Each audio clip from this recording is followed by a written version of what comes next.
राधे राधे भक्तजनों, आज आप सुने राधा जी की कहानी। बरसाना में गोविंद दास नाम का एक भक्त रहता था। उसकी एक पुत्री थी जिसका नाम था मुनिया।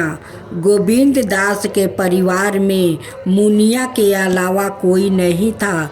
गोविंद दास सारा दिन अपना काम करते हैं और शाम को श्री जी के मंदिर में जाते, दर्शन करते और जो भी संत मंदिर में रुके हुए होते उनकी सेवा करते और उनके साथ सत्संग करते।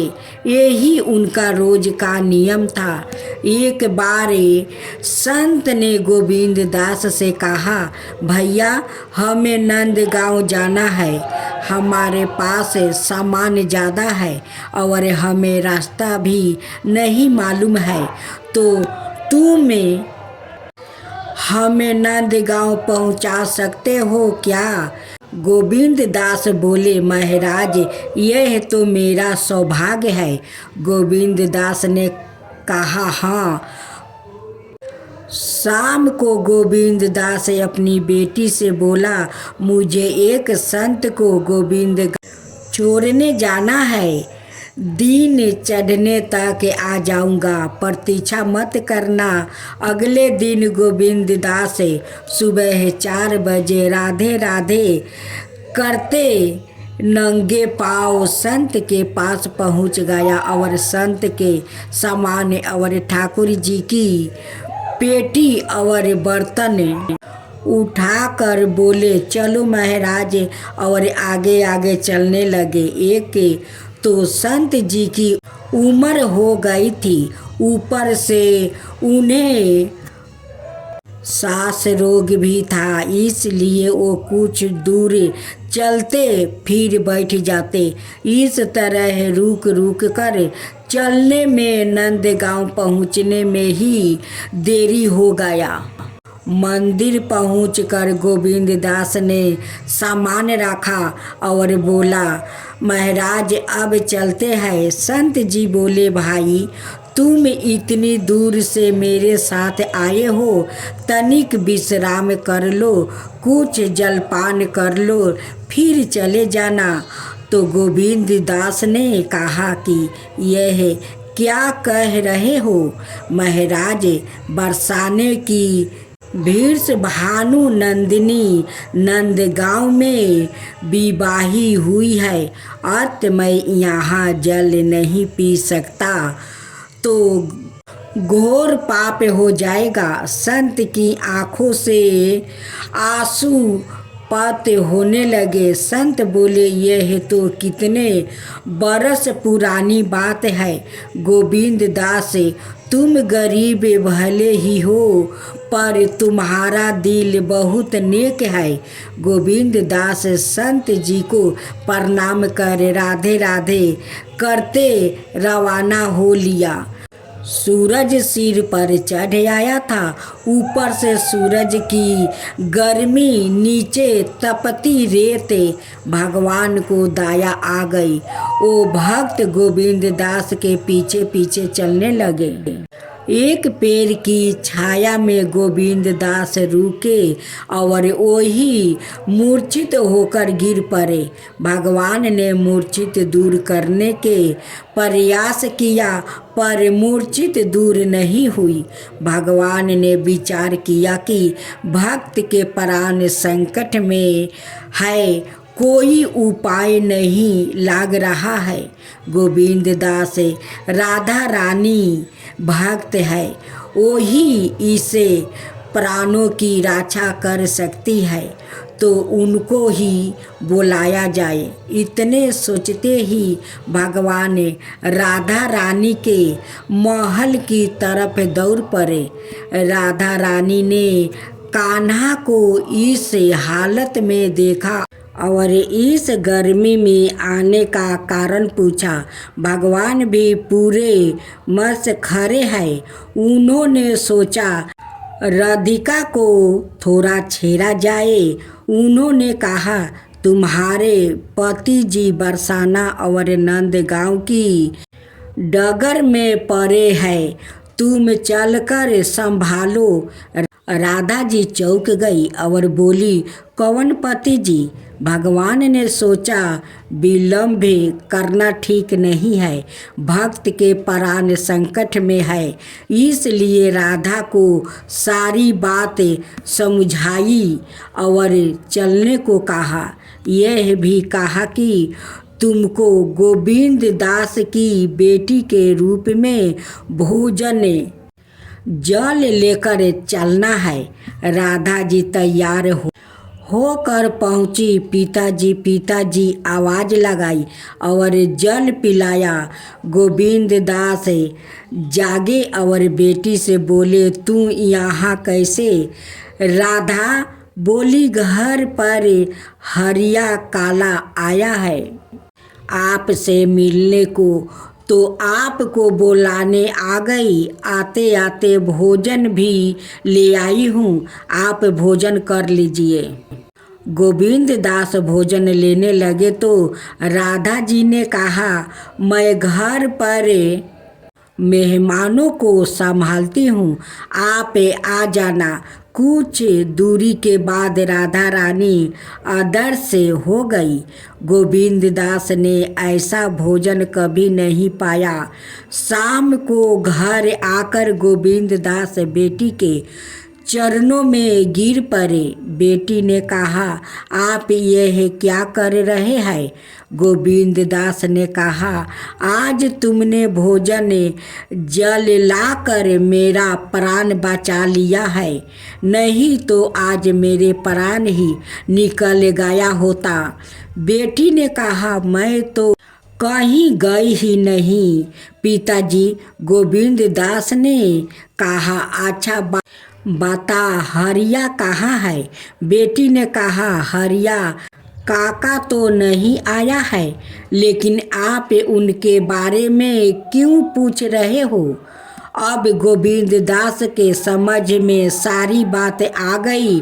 उसने मुनिया से कहा कि आज तुम्हारे ही रूप में राधा रानी आई थी, मुझे भोजन और जल देने भाव विभोर हो गया।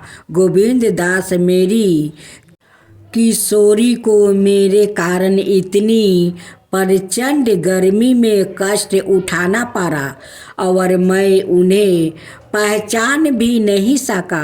अब तो मेरे जीवन की बस एक ही आशा है कि मुझे कब फिर से श्री राधा रानी के दर्शन मिलेगा। सुनते हुए और साधु सेवा करते हुए काफी दिन हो गया था। अब उनके मन में आया कि ठाकुर जी कैसे दिखते हैं, कभी उनसे मिलना चाहिए। बहुत दिन तक उन्हें ठाकुर जी नहीं मिले तो उन्होंने गुस्सा आ गया। उन्होंने ठाकुर जी से नाराज होकर कहा कि पहले तो मैं बिना नहाए खाता था, अब आपके लिए मैं नहा कर खाता हूँ और आपको अर्पित करके खाता हूँ। और पहले मैं कभी कंठी माला और तिलक आदि नहीं लगाता था, पर अब मैं आपके लिए गले में कंठी धारण करता हूँ, माथे पर तिलक लगाता हूँ, केवल आपके लिए। प्रभु, आपके लिए मैं इतना कर रहा हूँ, आप मेरे लिए क्या कर रहे हैं? क्या आप मुझे दर्शन देंगे? प्रभु उनकी यह बात सुनते ही तत्काल प्रकट हो गया।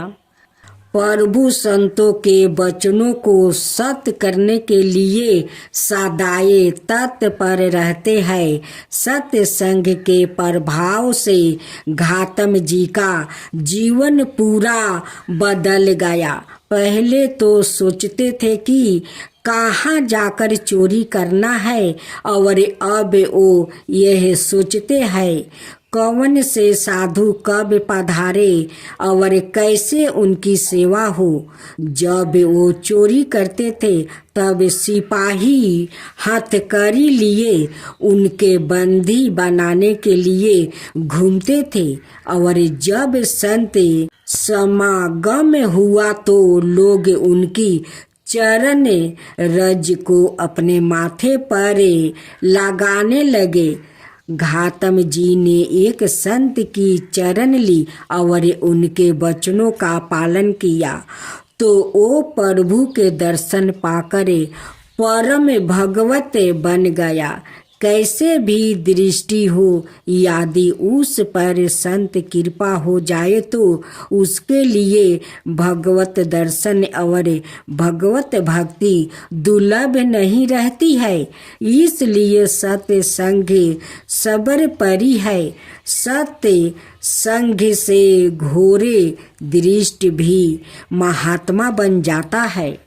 भक्तजनों, आज आप सुनेंगे राधा रानी की कहानी। एक समय नारद जी यह जान कर कि भगवान श्री कृष्णा ब्रज में प्रकट हुए हैं, बानी बजाते हुए गोकुल पहुँचे। वहाँ जाकर उन्होंने नंद जी के गिरहे में बालक का सवंग बनाया हुआ महायोगीश्वरी दिव्या दर्शन भगवान अच्युत के दर्शन किए। ओ वरण के पलंग पर जिस पर कोमल सेवत वस्तु बिछाए थे सो रहे थे और प्रसन्नता के साथ प्रेम में बिहाल हुई गोप बालिकाएं उन्हें निहार रही थी।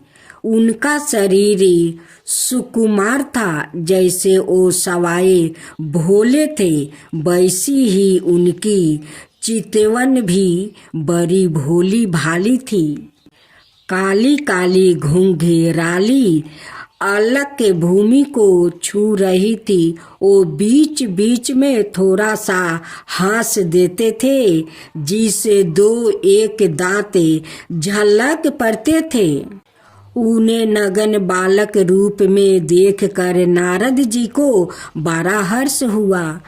उसके बाद महाभगवत नारद जी यह विचारने लगे, भगवान की कांता लक्ष्मी देवी भी अपने पति नारायण के अवतीर्ण होने पर उनके विहार्थ गोपी रूप धारण करके कहीं अवर से ही अवतारिण हुई होगी, इसमें संदेह नहीं है। और ब्रज वासियों के घरों में उन्हें खोजना चाहिए। ऐसा विचार कर मुनिवर ब्रजवासियों के घरों पर अतिथि रूप में जाकर उनके द्वारे विष्णु विधि से पूजित होने लगे। उन्होंने भी गोपों का नंदन में उत्कृष्ट प्रेम देखकर मन ही मन सबको प्रणाम किया। दत्तेंद्र और नंद के मित्रा महात्मा भानु के घर पर गया। उन्होंने उनकी विधिवत पूजा की। तब महामान नारद जी ने पूछा, साथो तुम अपनी धार्मिकता के कारण विख्यात हो, क्या तुम्हें कोई सुयोग्य पुत्र अथवा सुलक्षण कन्या है जिसे तुम्हारी कीर्ति समस्त लोगों को व्याप्त कर सके। मुनि वर के ऐसा कहने पर भानु ने पहले तो अपने महान तेजस्वी पुत्र को लाकर उसे नारद जी को प्रणाम करवाया। तदंतर अपनी कन्या को दिखाने के लिए नारद जी को घर के अंदर ले गया। गिरहे में प्रवेश कर उन्होंने पृथ्वी पर लौटती हुई नन्ही सी दिव्या बालिका को गोद में उठा लिया। उस समय उनका चित्त स्नेह से विकल हो रहा था। कन्या के अदृष्ट और असूत पूर्व अधिभूत स्वरूप को देखकर नारद जी मुग्ध हो गया और 2 मुहूर्त तक एक टक निहारते रहे और महान आश्चर्य में पड़ गया। फिर मुनि ने मन में इस प्रकार विचार की, मैंने स्वच्छकारी होकर समस्त लोकों में भ्रमण किया, पर ऐसी अलौकिक कन्या कहीं भी नहीं देखी जिसके रूप से चराचर जगत मोहित हो जाता है। उस महामाया भगवती गिरिजा कुमारी को भी मैंने देखा है, वो भी इसकी शोभा को नहीं पा सकती। लक्ष्मी, सरस्वती, कांति और विद्या आदि देवियों इसकी छाया को भी स्पर्श नहीं कर सकती। अतः इसके तत्व को जानने की शक्ति मुझ में किसी तरह नहीं है। अनाए जन भी पराये इस हरि वल्लभा को नहीं जानते। इसके दर्शन मात्रा से गोविंद के चरणों कमलों में मेरे प्रेम की जैसी वृद्धि हुई है, वैसी इसके पहले कभी नहीं हुई थी। ऐसा विचार कर मुनि ने गोप परवर भानु को कहीं अनंतरत भेज दिया और एकांत स्थान में वो उस दिव्या रूपनी कन्या की स्तुति करने लगे। स्तुति करने के बाद नेत्रों से आंसू बहाते हुए बड़े ही विनय युक्त स्वर में बोले, हे हरि वल्लभे, तुम्हारे इस पूजनीय दिव्या स्वरूप को देखना चाहता हूँ, जिसे नंद नंदन श्री कृष्णा मुग्ध हो जाएंगे। महेश्वरी, तुम शरणागत और परांत भक्त के लिए दया करके तुम अपना स्वरूप प्रकट कर दो। या निवेदन करके नारद जी ने तदप्रीत चित से उस महान नंद माई परमेश्वरी को नमस्कार किया और भगवान गोविंद की स्तुति करते हुए वो उस देवी की और देखते रहे। जिस समय वो श्री कृष्णा नाम कीर्तन कर रहे थे, उसी समय भानु सुता ने चतुर्दश वर्षी परम लावण्य में अत्यंत मनोहर दिव्या रूप धारण कर लिया। तत्काल ही अनाये प्रजा बालकों ने जो उसी के समना अवस्था की थी तथा दिव्या भूषण और सुंदर हार धारण किए हुए थे, बाल को चारों ओर से आवृत कर लिया। उस समय बालिका की सखिया उसके चरणोदक की बूंदों से मुनि को सींच कर कृपा पूर्वक बोली, महाभाग्य मुनिवर, वस्तुत आपने ही भक्ति के साथ भगवान की आराधना की है, क्योंकि इस रूप के दर्शन तो ब्रह्म आदि देवताओं को भी दुर्लभ है। उसी अधिभूत रूप के उन विश्वामोहिनी हरि प्रिया ने किसी पुण्य के फल स्वरूप आपको दर्शन मिले हैं। ब्रह्म ऋषि, उठो उठो, शीघ्र ही धैर्य धारण करे, उसकी परिक्रमा और बार बार इसे नमस्कार करे। क्यों तुम नहीं देखते कि इसी क्षण यह अंतर्ध्यान हो जाएगी, फिर उनके साथ किसी तरह तुम्हारा संभाषण नहीं हो सकेगा। उन प्रेम बिल्ही सखियों के वचन सुनकर नारद जी ने 2 मुहूर्त तक उस सुंदरी बाला की प्रदक्षिणा करके साष्टांग प्रणाम किया। उसके बाद भानु को बुलाकर कहा, तुम्हारी पुत्री का प्रभाव बहुत बड़ा है, देवता भी इसका महत्व नहीं जान सकते। जिस घर में इनका चरण चिन्ह है वहाँ साक्षात भगवान नारायण निवास करते हैं और समस्त सिद्धियों सहित लक्ष्मी भी वहाँ रहती है। आज से संपूर्ण आभूषणों से भूषित इस सुंदर कन्या की महादेवी के सामना अत्यंत पूर्वक घर में रक्षा करो। ऐसा कहकर नारद जी हरि गुण गाते हुए चले गए। साभर श्री श्याम सुंदर गोस्वामी जी, सेवाधिकारी श्री राधा रानी, मंदिर बरसाना, जय जय श्री राम। अब दूसरी